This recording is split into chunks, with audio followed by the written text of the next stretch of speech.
Hey everyone, it's Kristin Graziano. Today I want to share the number one question I get. Should I sell my house because it feels like we're in a bubble, rent, and then buy when prices go down? I'm not going to answer that, but I'll give you some data here over the next few minutes and you'll be able to answer that question for yourself. Number one, we're going to focus on the Cromford Market Index. This is a leading indicator of where prices are going in the next 6 or so months of our market here in the Valley. And this indicator has been pretty accurate over the last 20 years. So that's a really good record that they have behind them. And what it does is it measures supply and demand in our marketplace. And at a mark of 100, the Cromford Market Index is at a balanced market and prices are appreciating with inflation. If that indicator is under 100, then it's considered a buyer's market. If it's over 100, it's considered a seller's market. And at about 110, when it exceeds 110, it's considered a strong seller's market. So I track this. I went on vacation last week. I came back and I logged in to see what the Cromford Market Index was at. And this is what my face did.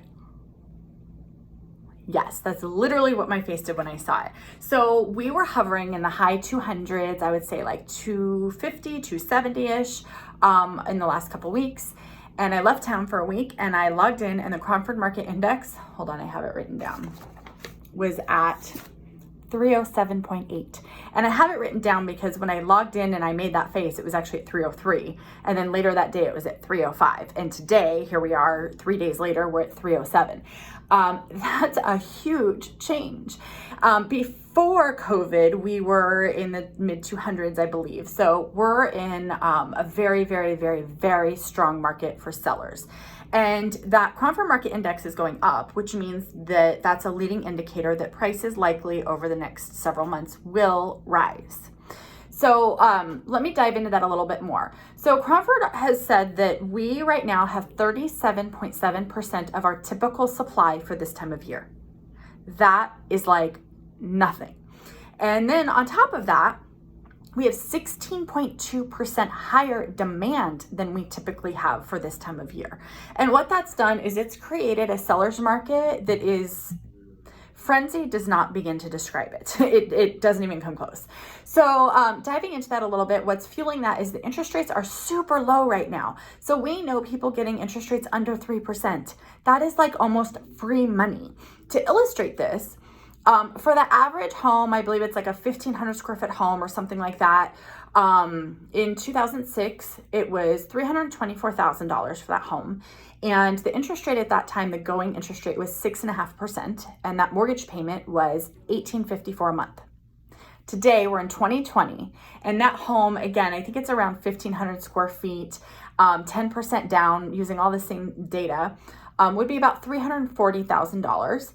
And interest rate today, 2.98%. And that mortgage payment today is $1,291. That means today it is $563 less per month than it was in 2006 when we had the housing bubble.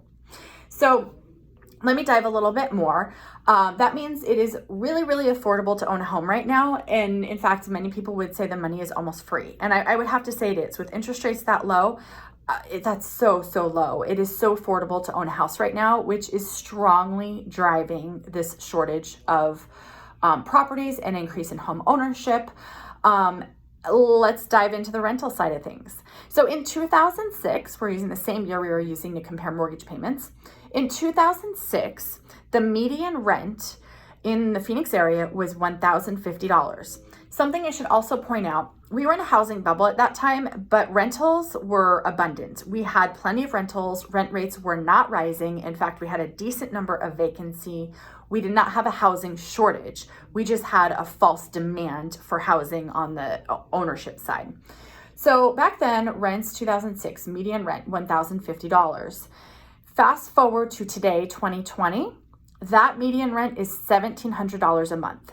That's a huge difference. So if you own a home, it's way cheaper today than it was in 2006. However, if you're a renter, it's way more expensive today than it was in 2006. And to dive a little bit more into those rent rates, in August of 2019, a year ago, rents were at $1.02 per square foot, valley-wide. In June of 2020, so last month, rents were at $1.06 a square foot. So far, we have 2 days left of July, and so far what is closed on the MLS for rents for July, we are at $1.10 per square foot. That means rent rates right now are also rising drastically. So what we have right now, I know this feels like the bubble of '06, but the difference is huge. In '06, we had a normal supply. We had 100% of our normal supply levels, and we had an increase of demand. I believe the number was something like a 25% increase in demand. And people were buying properties on speculation to just turn them and sell them. Many of them just sat vacant without even renters in them. Today, we have a true, genuine housing crisis. Shortage. We have a genuine housing shortage. And this is not a bubble. This is literally a housing shortage. We have more people who need homes than homes to sell to them.